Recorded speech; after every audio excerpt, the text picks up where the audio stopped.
Yo, what's up mga master? Mark Music here. Meron tayong tutorial ngayon mga master. Ito ay requested tutorial. Ano ba yung pinakauna natin na tricks na aralin? Napakaraming tricks dito sa gitara, pero yung ituturo ko sa inyo ngayon, yung essential na tricks na kailangan nating matutunan as guitarist. Pero bago ang lahat, magbibigay muna ako ng disclaimer. Di po ako professional na gitarista. Nagtuturo lang po ako base sa alam ko, sa sarili kong research.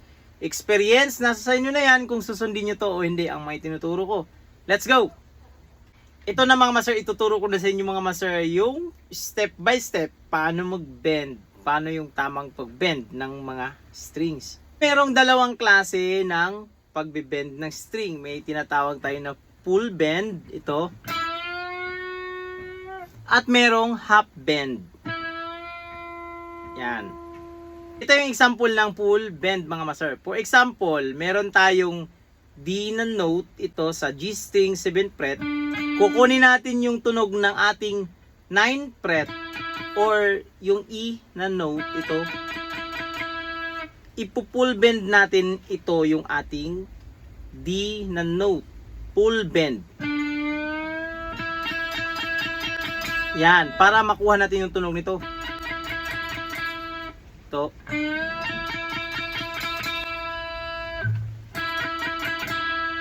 Yun siya mga master. At yung half bend naman is kukunin lang natin yung kadikit niya. Ito.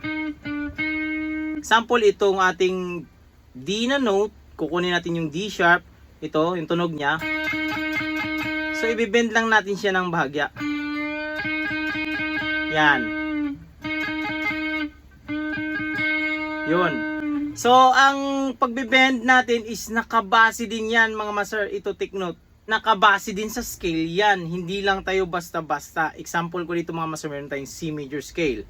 So, C major scale natin, dito natin kukunin sa G string. So, meron tayong 5th fret. O ito yung C, yung root. C, D, E, F, G, A, B, C.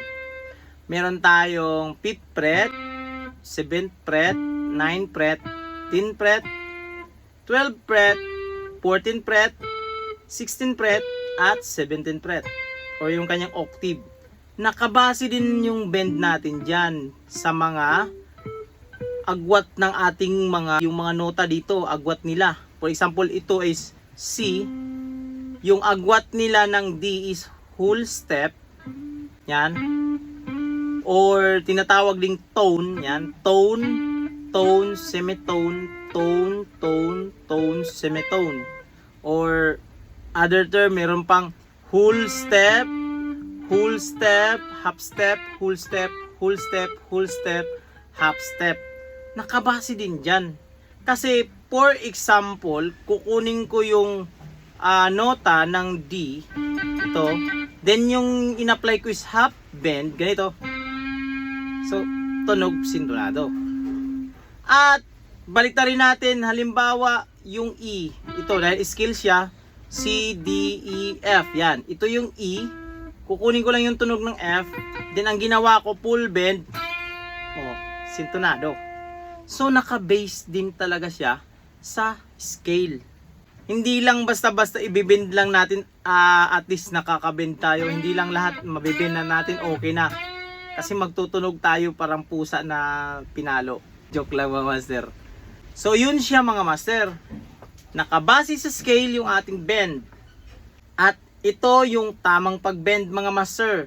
Magbe-bend tayo ng string is hindi natin iasa sa iisang daliri lang. For example, pag nag-bend tayo, hindi lang ito yan. Yan, inaangat natin ito. Halimbawa, sa ating index finger yan. Yan. So, hindi siya, magwo-work man siya, pero sa atin as beginners, mahirap po yan. Yan. Yan. Minsan, kumakawala yung string dyan. Ganyan. Ganyan. Ganyan. Kasi, walang pwersa pag mag-isang daliri lang. Ka-advisable ko as beginners, ang tamang daliri sa pagbe-bend is yung ring finger. Pwede rin naman yung middle finger, pero mas the best yung ring finger. Bakit mga master? Kasi may dalawa tayong daliri, yung index at ating middle finger na aalalay pag magbe-bend. Ang ibig kong sabihin, Halimbawa, yung ating D na note, ibibend ko to into full bend para makuha ko yung E. Hindi ko siya hayaang mag-isa lang. Yan, yung ganito. Mahirap. So, ang gagawin ko is aalalayan ng dalawang daliri. Yan. Iisang string lang din. Yan. Nasa isang string lang sila. Kumbaga, aalalayan niya lang. Tatlo silang magbubuhat ng string. Yan. Para makakapag-bend ka ng maayos. Hindi mahirap kasi tatlo silang nagbuhat. At ito pa, ang pagbe-bend natin, itong trabaho ng ating daliri is hindi lahat sa kanya yung puwersa. Yan. Baka malito kayo mga master ha. Hindi lahat sa kanya yung puwersa. Ito yung gagalawin ng taga natin. Hindi. Actually, itong mga daliri na to is ilalak lang nila yung string. Yan. Gamit din natin yung daliri pag galaw-galawin natin ganito pag mag-vibrato tayo ganyan. Yan. Pero, ang 80% na puwersa na nanggagaling para makapag-bend ka is nandito. Yan. Sa ating wrist. Ganyan, gaganito parang ito yung puwersa nandito. Galing yung puwersa sa muscle na to. Yan. Paikot na ganun. Parang iti-twist mo siya. Yan. Itong daliring to is maglalak lang. O, ito. Ilalak mo siya. Then, paikot, twist, ganyan. Yan. Yan o. Nakita niyo mga master? Ilalak mo siya ganito. At ang trabaho naman ng ating thumb finger is siya yung nandito nakaalalay para hindi magdulas. Kasi kung wala itong thumb natin dito, mahirap din mag-bend yan. Yan. Minsan dito natin nilalagay yan. Dito. Ang iba dito. Pero mas the best pag nandito siya sa taas. Parang naka-ankle siya kumbaga. Hindi talaga siya kakalas. At yung trabaho ng daliri is ilalak niya lang talaga yung string. Kasi parang hawakan lang nila talaga ng mahigpit. Yan. Siyempre inaangat pero konti lang din yung puwersa. Mga 20% lang. Dito nanggagaling yung 80% ng puwersa natin. Para hindi siya maganito ba? Ganyan. Yan siya. So ito na yon, step by step. Paglagay ng daliri, alalayan mo ng dalawang daliri. Then ito nandito sa taas, yan. Tapos ilalak mo yung string na hindi makawala. Then ikutin mo yung rest mo, ganyan. Yun. Yan yung ating bend, yung tamang pagbe-bend. So, full bend. Para makuha mo yung whole step, ito yung tunog dito na may agwat silang tone, whole step, yan. At half step naman pag ito lang din yung katabi niya or semitone lang yung kukunin mo na nota, ito. Yan. Yan lang. Half step, whole step. Or half bend, full bend. Yun siya mga master. Diba naririnig yung pagkakaiba? Bakit sa ring finger yung ating pagbibend, hindi sa middle finger? Kasi halos kadalasan pag naglilid tayo, diba may mga ganitong mga phrasing talaga, hindi nawawala yung ganito. Yan.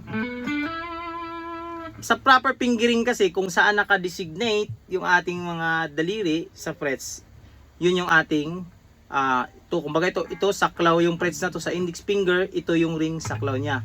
Kaya pag nagko-chords tayo, halos nakikita talaga natin sa agwat or meron silang agwat na isang frets or whole step, lahat nakikita natin diyan yung ating ring finger. Kaya pag maglilid tayo ganun, lagi tayo dito nagagamit yung ring.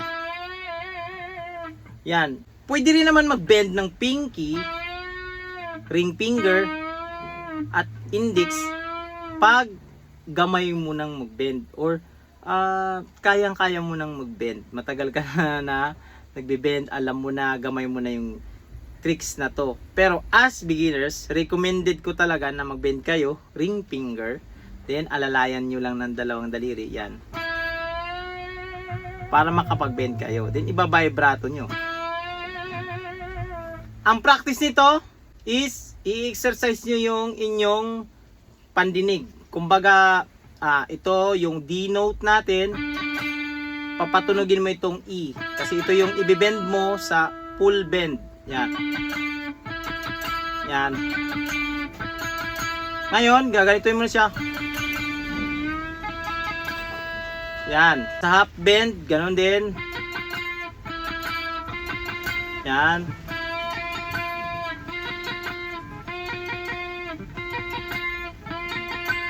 Yun siya mga master. So, gawin nyo lang to or sundan yung mga step by step na turo ko ngayon about dito sa pagbibend ng string yan. Kasi dito ako natuto sa pamamaraan na to. So, baka matuto rin kayo dito sa pamamaraan na to. So, maraming salamat pala sa Jolly Music, Guitar Pusher, Perfect Tone at J-Crop. Yan, yung ating gamit ngayon is J-Crop Classic. Na traditional yung kanyang bridge pero humbucker yung kanyang neck. At salamat din sa Montansis Guitar Wiring. Yan, upgraded na pala itong ating pickup ngayon into M-tone.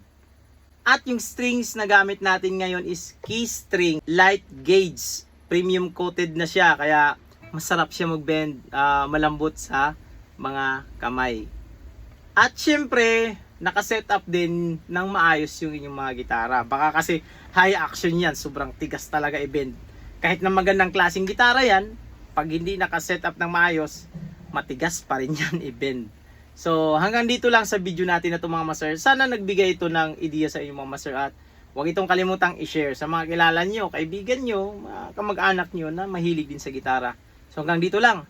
This is Smart Music. God bless you all. Peace out.